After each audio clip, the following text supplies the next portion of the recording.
Hello प्यारे बच्चों, टंकेश classes में आपका हार्दिक स्वागत है।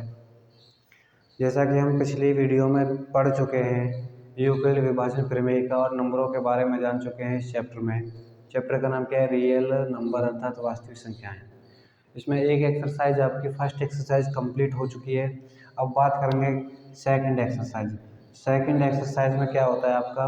अभाज्य गुणनखंड विधि से HCF ज्ञात करना होता है। तो सबसे पहले हम इस वीडियो में अभाज्य गुणनखंड करना सीखेंगे और अभाज्य गुणनखंड विधि से किसी दो संख्या या दो से अधिक संख्याओं का HCF कैसे निकालते हैं वो हम इस वीडियो में सीखेंगे। और LCM भी मैं इसी के साथ साथ आपको LCM भी बताता चलूँगा कि LCM अभाज्य गुणनखंड विधि से कैसे निकालें। चलते हैं आगे। HCF तो पहले देखो, मैंने HCF के बारे में नहीं बताया और LCM के बारे में भी आपको नहीं बताया। वैसे आप पिछली क्लास में आप इन चीज़ों को पढ़ चुके हो, लेकिन फिर भी मैं यहाँ पर आपको HCF और LCM की परिभाषा लिखवा दूंगा। पहले LCM और HCF की परिभाषा लिखवाऊंगा, फिर अभाज्य गुणनखंड विधि से HCF कैसे निकालते हैं या LCM कैसे निकालते हैं वो सिखाऊंगा। तो ध्यान से वीडियो को लेकर के चलें। मैं पहले कॉन्सेप्ट की बात कर रहा हूँ, तो इस कॉन्सेप्ट को मैं बताऊंगा, फिर उसके बाद में एक्सरसाइज करेंगे। तो देखें, HCF पहले क्या? HCF होता क्या है? Highest common factor. HCF highest common factor अर्थात में से महत्तम समापवर्तक। महत्तम मतलब अधिकतम, तो पर नाम से ही स्पष्ट है, हाईएस्ट और महत्तम। तो क्या करेंगे? परिभाषा क्या होती है? वह बड़ी से बड़ी संख्या जो दी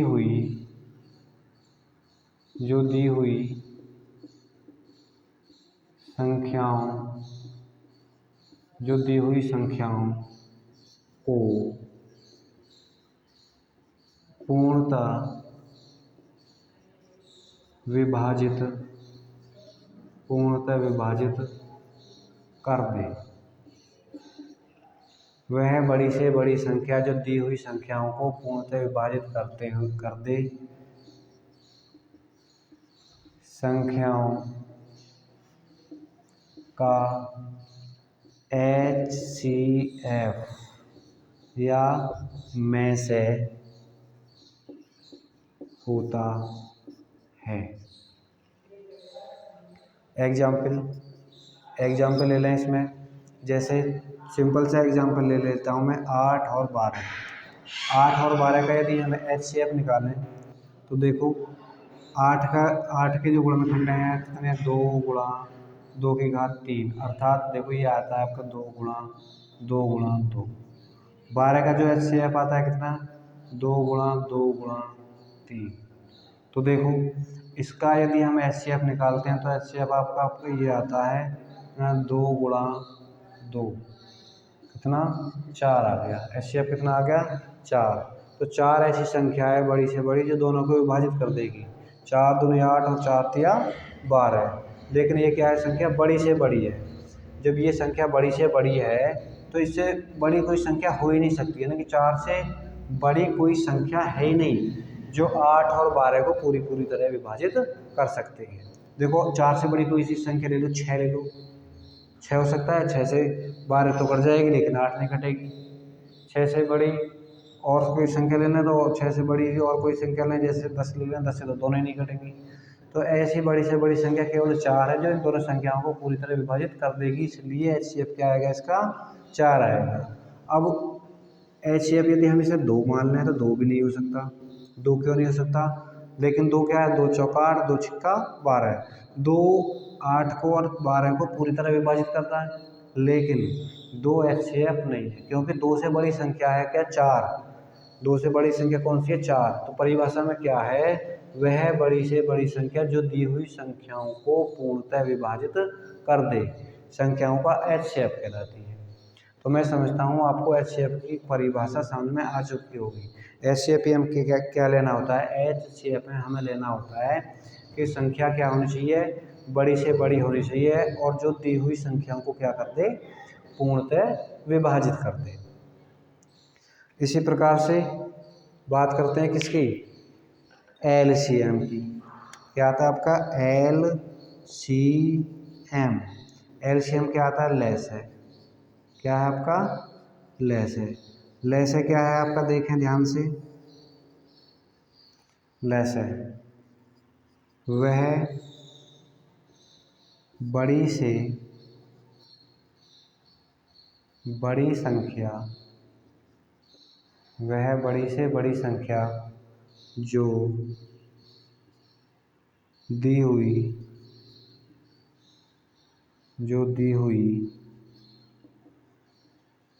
बड़ी से बड़ी, सॉरी बड़ी से बड़ी नहीं आएगा, क्या आएगा अब, बड़ी से बड़ी तो उसमें है तो छोटी से छोटी, छोटी से छोटी संख्या, वह छोटी से छोटी संख्या जो दी हुई संख्याओं से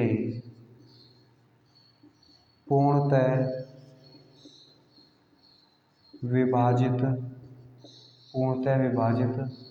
हो जाए। जो दी हुई संख्याओं से पूर्णतः विभाजित हो जाए, इसमें दी हुई संख्याओं को पूर्णतः विभाजित करें, लेकिन इसमें दी हुई संख्याओं से पूर्णतः विभाजित होना चाहिए। जैसे एग्जाम्पल ऐसे ही ले लो, कोई दूसरा एग्जाम्पल नहीं ले रहा, मैं 8 और 12 ले लूँ, 8 और 12 ले लूँ, तो 8 और 12 के आगे देखो, 8 और 12 का जो एलसीएम है, क्या है इसका, एलसीएम जैसे 8 के गुणनखंड 2 गुणा 2 गुणा 2 और 12 के गुणनखंड किया 2 गुणा 2 गुणा 3, तो कितना आ जाता है, देखो 4, तो ये तो कॉमन है, तो क्या आएगा 4, यानी कि 2 गुणा 2 गुणा, और बाद में ले लेते हैं 2 गुणा 3, तो क्या आएगा, 2 दूनी 4 दूनी 8 या 24, 24 दूनी 48, देखो एलसीएम कितना आ गया इसका, 24 आ गया। अभी जो 24 संख्या है दी हुई संख्याओं से पूरी कर रही है, 8 या 24 और 12 या 24, तो ये जो संख्या है छोटी से छोटी होनी चाहिए, इससे छोटी कोई ऐसी संख्या ना है जो 8 और 12 से दोनों से पूरी तरह विभाजित हो जाए। भाई 8 से 24 विभाजित है, 12 से भी 24 विभाजित है, लेकिन 24 से छोटी 20 भी ले लोगे, 16 ले लोगे, 16 ले लो, 16 8 से तो विभाजित है, 16 8 से विभाजित है, लेकिन 12 से विभाजित नहीं है, तो 24 से छोटी ऐसी कोई संख्या हो ही नहीं सकती जो इन दोनों संख्याओं से विभाजित हो जाए। और 24 के बाद में दूसरी तरीका से हम देखें, 24 दूनी कितना होता है, 48, 48 क्या है, देखो 8 से भी विभाजित है, 48 जो है आपका वो 8 से विभाजित है और 12 से भी, 8 छिंग 48 और 12 चौक 48, 48 विभाजित है, लेकिन 48 से छोटी संख्या कौन सी है, 24 है, इसलिए जो हमारा एलसीएम होगा क्या होगा, 24 होगा, लीस्ट कॉमन मल्टीपल। तो छोटी से छोटी संख्या क्या है हमारी, 24 है, जो दोनों संख्याओं से विभाजित हो जाएगी, इसलिए दोनों संख्याओं का एचसीएफ क्या आएगा आपका, सॉरी एलसीएम क्या आता है आपका, 24 आता है।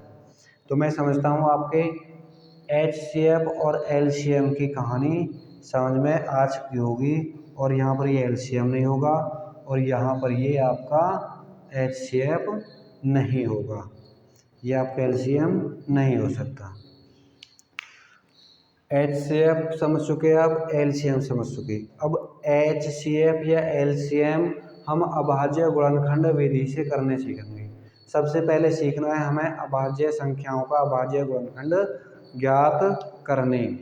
तो अभाज्य गुणनखंड कैसे, तो देखो अभाज्य गुणनखंड करने सीखने पहले तो हमें एक दो संख्याएं अपनी तरफ से लेंगे, कुछ किताब से लेंगे, तो 2-4 सवालों में आपसे अभाज्य गुणनखंड करने आ जाएंगे। तो देखें, अभाज्य गुणनखंड ज्ञात करना, अभाज्य गुणनखंड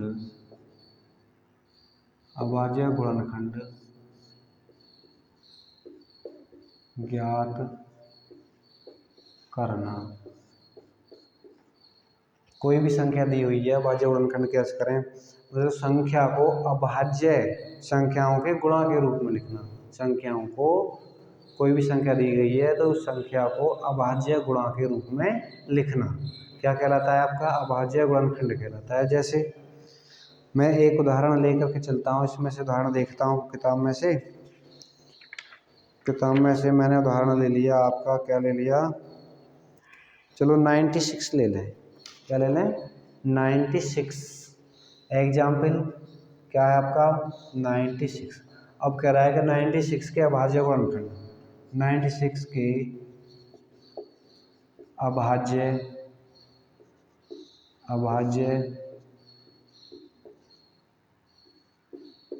गुणनखंड कीजिए।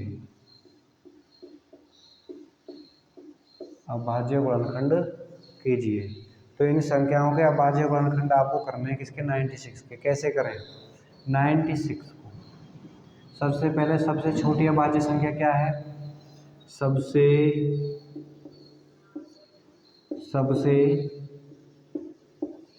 छोटी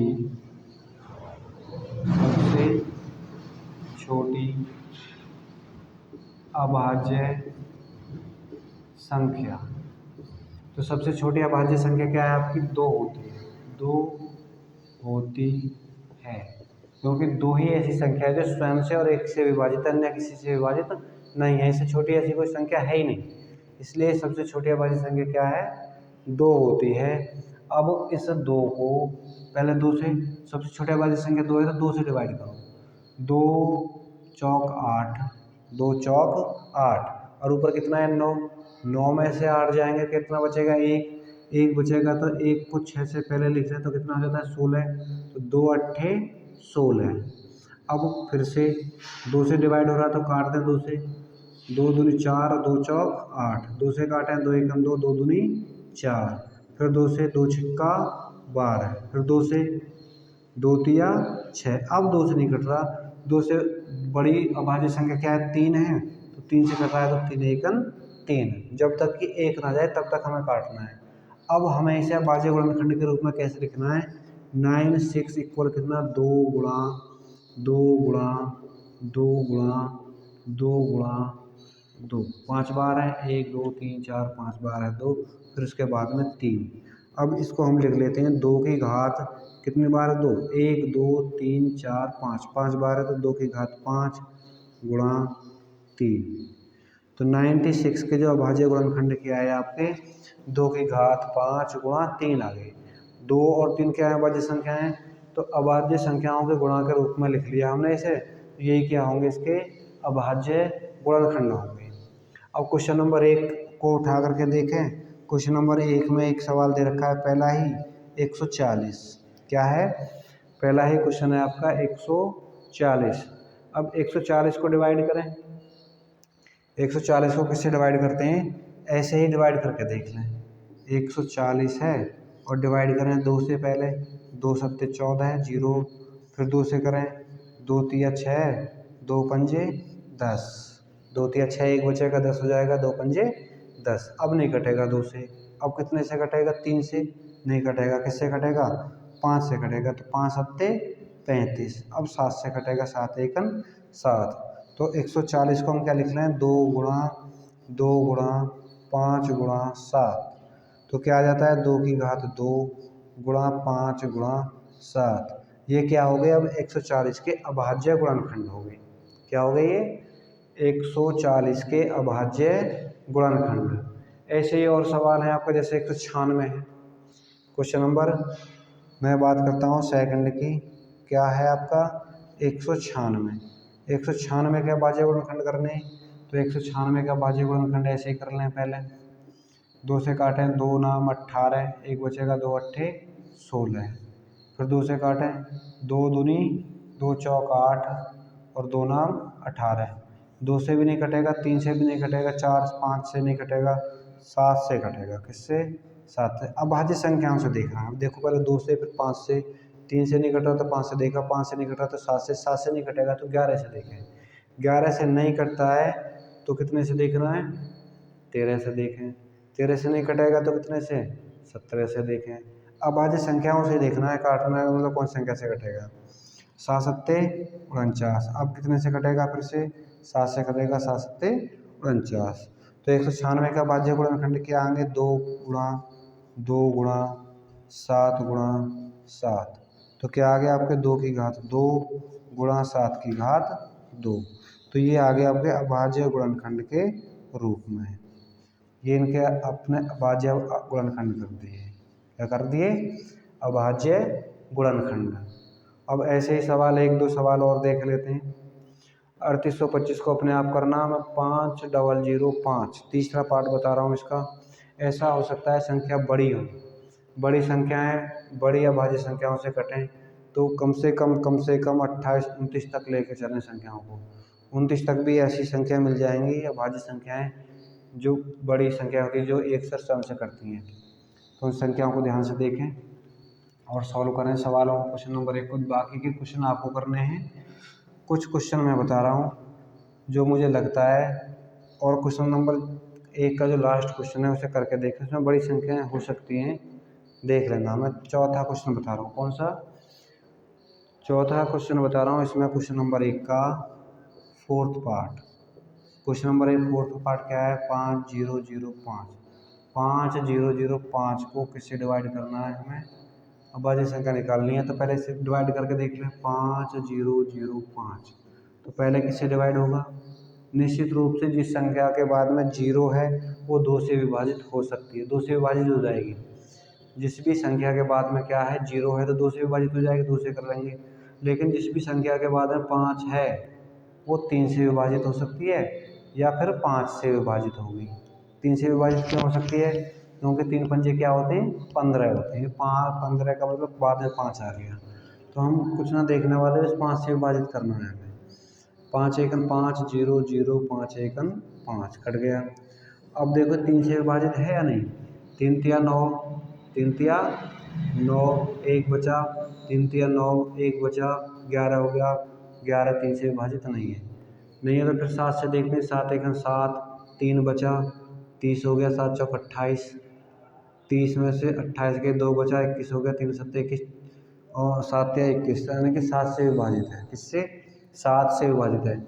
7 एकन 7, 3 बचा, 30 हो गया, 7 चौक 28, 2 बचा, 21 हो गया, 7 तिया 21। अब देखो 143 किसी से विभाजित है?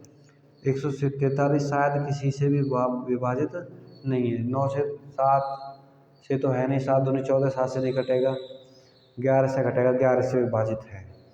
11 एकन 11, 3 बचा, 11 ये थी 33। अब क्या आ गया देखो? 13 से विभाजित है, 13 एकन 13।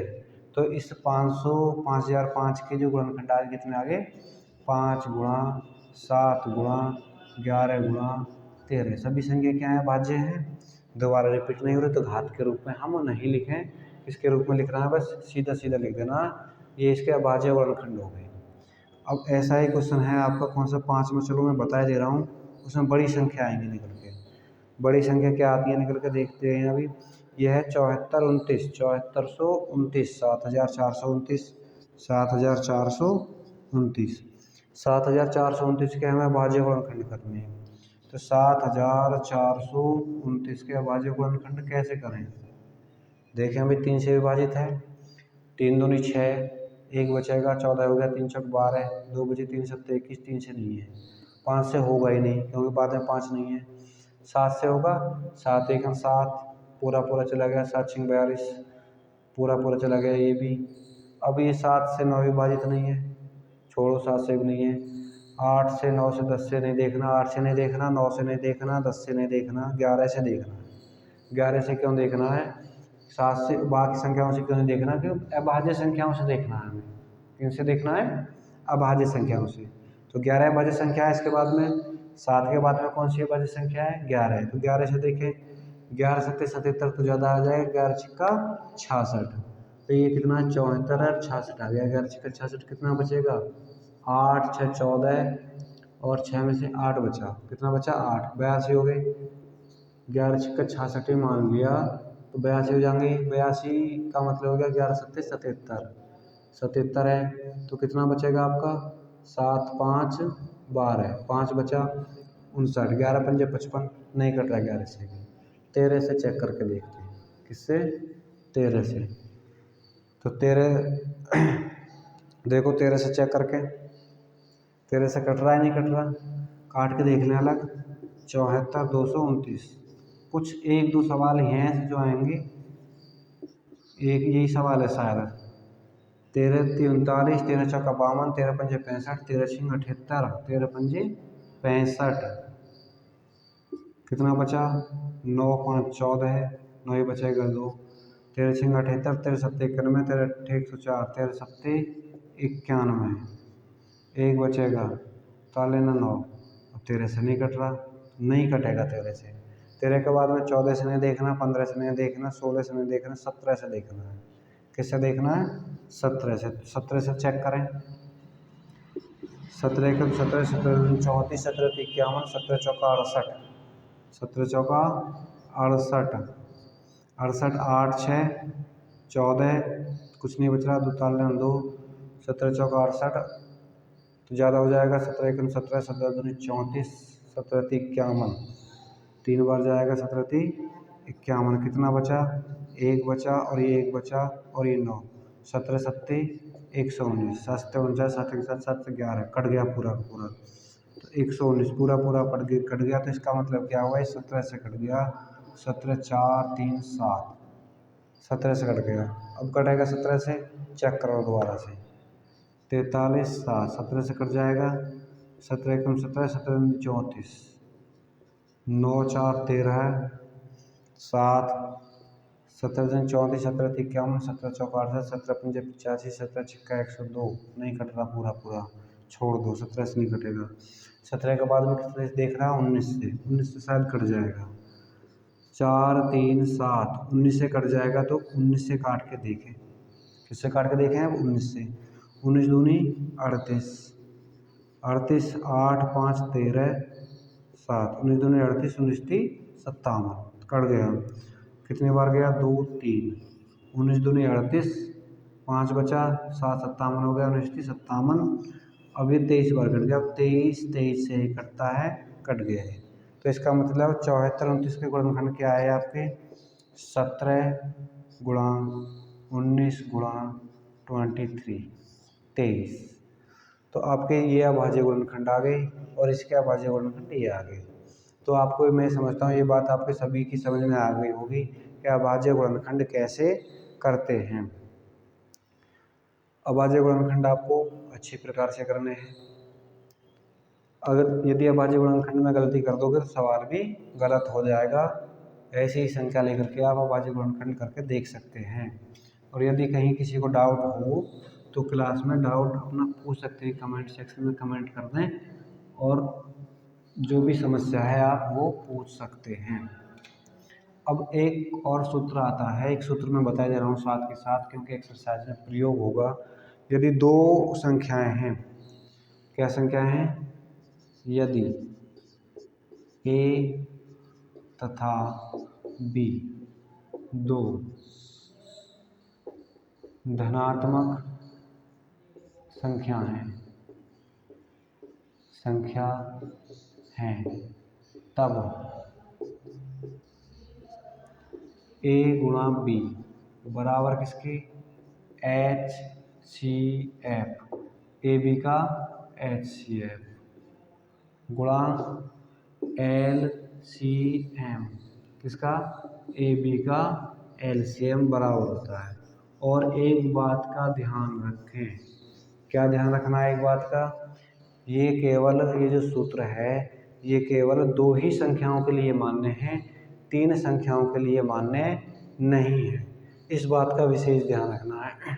इस सूत्र का जब प्रयोग होगा जब आपको बता दिया जाएगा। ए भी क्या है? धनात्मक पूर्णांक है, वो धनात्मक संख्याएं हैं, तो ये सूत्र होता है। इसमें क्या होता है, यदि आपको दो एलसीएम दिए हुए हैं, एक संख्या दी हुई है तो दूसरी संख्या निकाल सकते हैं। यदि दोनों संख्या दी हुई हैं, एलसीएम दिया हुआ है तो एलसीएम निकाल सकते हैं, या एचसीएफ दिया हुआ है तो एलसीएम निकाल सकते हैं। ये बात आपके समझ में आ जानी चाहिए। अब बात करते हैं क्वेश्चन नंबर 2 की। क्वेश्चन नंबर 2 में ये कह रहा है कि एचसीएफ और एलसीएम ज्ञात कीजिए, इसकी जांच कीजिए कि दो संख्याओं का गुणनफल ये होता है। ये सूत्र सही है या गलत है, ये पूछ रहा है क्वेश्चन नंबर 2 में। कौन से में? क्वेश्चन नंबर 2 में पूछ रहा है। पहले हमें HCF और LCM ज्ञात करने होते हैं। क्या करने? LCM और HCF ज्ञात करने होते हैं। और कौन सी विधि से ज्ञात करने हैं? अभाज्य गुणनखंड विधि से HCF और LCM ज्ञात करना। अभाज्य गुणनखंड विधि से HCF तथा LCM ज्ञात करना। क्या ज्ञात करना है? अभाज्य गुणनखंड विधि से HCF और LCM ज्ञात करने हैं। तो देखें, एक सवाल बता रहा हूं मैं, इस पर उदाहरण लेकर कुछ एक्सरसाइज में से ही सवाल बता रहा हूं। तो पहला सवाल है 510 और 92। दूसरा उदाहरण ले रहा हूँ क्वेश्चन नंबर 2 का। बाकी के क्वेश्चन आप करके देखें। क्वेश्चन नंबर 2 का दूसरा सवाल मैं ले रहा हूँ। अभाज्य गुणनखंड विधि से HCF और LCM भी निकालूंगा, और जो मैंने अभी सूत्र बताया था, जो मैंने रब कर दिया है, उस सूत्र की जांच भी बताऊंगा वो सूत्र सही है हमारा या गलत है। दूसरे सवाल में यही पूछ रहा है आपसे। तो सवाल है आपका 510 और 92। क्या दे रखा है? 510 और 92। तो हमें पहले 510 के अभाज्य गुणनखंड करने हैं और फिर उसके बाद 92 के अभाज्य गुणनखंड करने हैं। 510 के अभाज्य गुणनखंड करें तो 2 से कट जाएगा, 2 दूनी 4, 2 पंजे 10, 2 दूनी 4, 1 बचा, 2 पंजे 10, 1 बचेगा, 2 पंजे 10। अब देखो 2 से नहीं कटेगा, 3 से कट जाते हैं 8 24, 3 से कट रहा है 3 8 24, 1 बचा 15, 3 पंजे 15, 3 से कट जाएगा, अब नहीं कटेगा, 5 से कटेगा, 5 एकम 5, 5 एकम 5, 3 बचा, 5 सत्ते 35। अब कितने से कटेगा? 17 से, 17 एकम 17। तो 510 के अभाज्य गुणनखंड क्या आते हैं? 2 गुणा 3 गुणा 5 गुणा 17। ऐसे 92 के अभाज्य गुणनखंड करने हैं हमें। 2 से कट जाएगा, 2 दूनी 4, 2 चौक 8, 1 बचा, 2 छिक्का 12, 2 से काटें, 2 दूनी 4, 2 तिया 6, 23, 23 से कटेगा। तो क्या आ गया इसके? 2 गुणा 23 है 23। अब इसमें हमें देखना है HCF के लिए। HCF क्या निकालना है किसका? 510 और 92 का HCF निकालें तो वो क्या आ जाएगा? जो कॉमन होगा इनमें। कॉमन क्या है? देखो 2 इसमें है, 2 इसमें भी है, 2 इसमें है, लेकिन इसमें नहीं है। अब बाकी और कोई कॉमन नहीं है। कॉमन क्या है? केवल ये है, और गुणा में 1 भी लिख सकते हैं, तो ये 1 भी कॉमन होता है। तो 1 गुणा 2 हो गया, तो कितना आ गया? 2 एकम 2। अब बाकी LCM क्या जाएगा आपका? जो कॉमन है वो तो केवल एक बार लिखना है। ये कॉमन है तो एक बार लिखें, 2 लिख लिया, बाकी सभी लिख लें। 3 गुणा 5 गुणा 17 गुणा, फिर ये 2 है आपका, फिर गुणा क्या है? 23। जो कॉमन है वो तो केवल एक बार लिखना होता है, और जो बाकी शेष बचता है उसे सभी को लिख लेते हैं। तो क्या आ जाता है आपका? 2 गुणा 3 गुणा 5 गुणा 17, तो ये आ गया 510 गुणा 23 दूनी 46। अब 46 की गुणा करते हैं इसमें। 46 सेकंड 46 जीरो, 46 सेकंड 46 का 6 हासिल 4, और 5 छंग 30, 5 छंग 30, 5 चौक 20, और 3 23, और ये आ जाता है आपका 46 सेकंड 46, 4 हासिल जोड़ेंगे तो 234। तो ये आपका LCM आ जाता है। तो आज के लिए बस इतना ही। LCM और HCF आपने सीख लिए अभाज्य गुणनखंड विधि से। इसी प्रकार से आप HCF और LCM निकाल सकते हैं। इस क्लास के लिए बस इतना ही। धन्यवाद।